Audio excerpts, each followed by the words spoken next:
Fire in the vortex hole. Let's cook some fish. Stay tuned.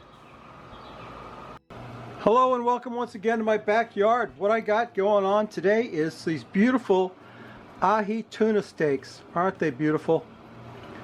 They are some of the most, this is the nicest, best fish that you can buy. Ahi tuna. And what I'm going to do is I'm going to pick out one of them. I think this one for myself because I'm going to blacken it. My family won't eat blackened seafood, so I'll just grill the rest of them up. But anyway, we're going to treat them like we always do. We're going to slather on some of the old searing stir-fry oil. Get that all over that tuna steak. Get it all over all of them because I'm going to grill these up. Just going to grill the other ones because they won't eat blackened fish. But it happens to be my favorite. Then the other thing we're going to do, we got some Paul Prudhomme's Blackened Redfish Magic. This is, in my opinion, the best spice for blackening seafood. You know, you can use almost anything on this. You could use Tango Spice Cajun rub would work, and so would my Root Boy number 2 would work. But this has got something to it. Got something that those other rubs just don't have. And you're gonna put it on that, sprinkle that on that liberally. On there, get even more than that. You got to have a thick coating of spice on your tuna. You see that? We're going to flip them over and do the same thing on the other side. We're going to hit them with some searing stir-fry oil. There you go. And some of that Paul Prudhomme's Blackened Redfish Magic. That's my favorite blackening spice. And I've blackened everything from pork chops to shrimp, tuna, you name it. I've blackened it. Steak. Blackened steak. So what we're going to do now is I got my cast iron griddle on the fire and it's getting hot, but it's got to get to the what I call the third stage of hot. There's hot, very hot, and stupid hot. It's got to get stupid hot. So as soon as it gets to that stage, we'll get that tuna steak on there and I'll show you what that looks like. It's going to make a big puff of smoke, very dramatic presentation, so stay tuned. Well, the vortex is doing its thing. It's reading about 500 degrees in the middle, so I think it's time to throw that meat on there. I'm going to throw a little bit of searing stir-fry oil in there on that plate. Watch that stuff skitter around a bit. See it? Time to throw the meat on. Here we go. Here goes nothing.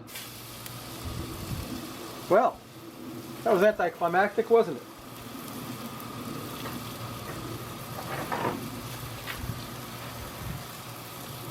Pretty hot. It's pretty hot. It's cooking away. I'm going to give that a flip after about a couple of minutes on one side. We'll flip it over on the other side and finish cooking it. Then I'll plate it up and we'll get a beer. We'll have a taste of this beautiful. Let me flip it over for you as soon as it gets a little more cook on it. My pan wasn't quite hot enough, even though it was at 500 degrees. It wasn't stupid hot. It was hot, but it wasn't stupid hot. It's got to get hotter than that. It's cooking now. I can see the meat changing temperature, changing color right there. I'll let that go a little minute because we're blackening this. We want that to blacken. So I'm going to let that go a little minute. I'm going to flip it over. And then, like I said, we'll stay tuned. I'll flip it over right in front of you. Shouldn't take long. I can see it starting to cook. It's about 1/4 of an inch of the way cooked. A lot of people don't like their tuna cooked all the way through. They like it like rare in the middle. I kind of like it cooked through. I guess I'm kind of a parochial guy that way. Most people like it almost raw, rare in the middle, but I'm not like that. Just going to let it go a little bit longer. I'm going to flip it over, let you see what that looks like. And then we'll get it off there and plate it up. Like I said, we'll get a beer and have a taste. Let's flip that thing over. Okay, that's looking right. That's what it's supposed to look like right there. Blackened tuna. Okay, let me finish cooking that, get it plated up and get a beer, and we'll finish this video up, so stay tuned. My blackened tuna is done. There's the Frosty Root Boy mug, star of the show. Here's today's beer. I gotta tell you all about this. This comes from Community Brewing Company in Texas. And my good friend Papa Texas sent me this brew. This is a Mosaic IPA India Pale Ale from Community Brewing Company in Texas. And it's not your average IPA. From the incredible nose, the amazing finish. This is one both session and drinkers and beer nerds can alike will love. This beer gets its name from a new hop variety called Mosaic. That's not very new. And talks all about hops and Mosaic hops. Mosaic hops have been around a long time, but anyway, that's what this beer is all about, Mosaic hops. And it's a nice IPA. Thank you, Papa Texas, for the beer.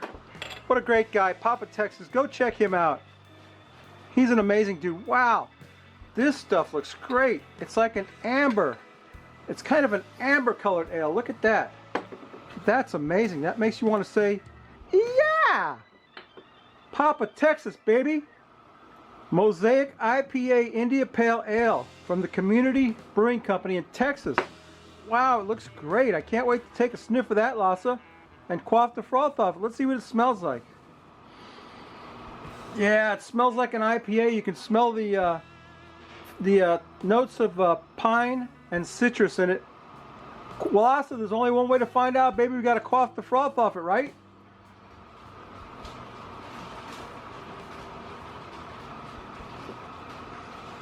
Excellent. Wow. I'm very impressed. Papa sent me 2 bottles of this. I can't wait to crack open the other one. That is an amazing beer. Excellent.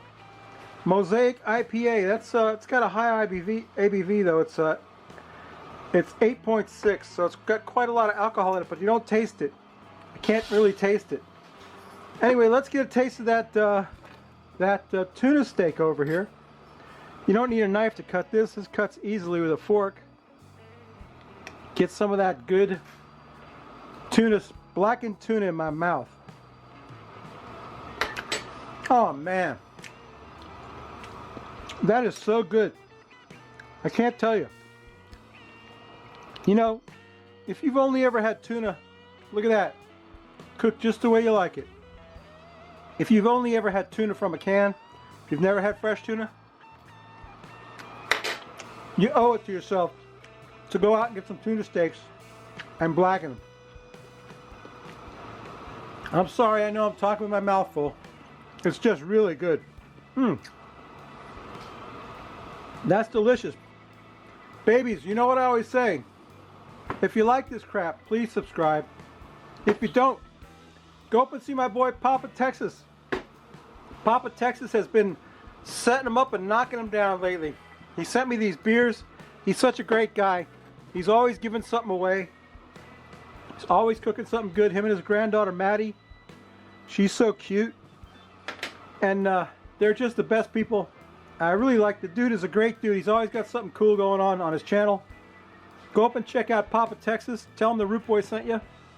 He might give you some rub. He might give you some of that Steve's rub that he's been giving away. Anyway, come back next week. We may not cook anything good. This tuna steak is outstanding. Let me tell you what.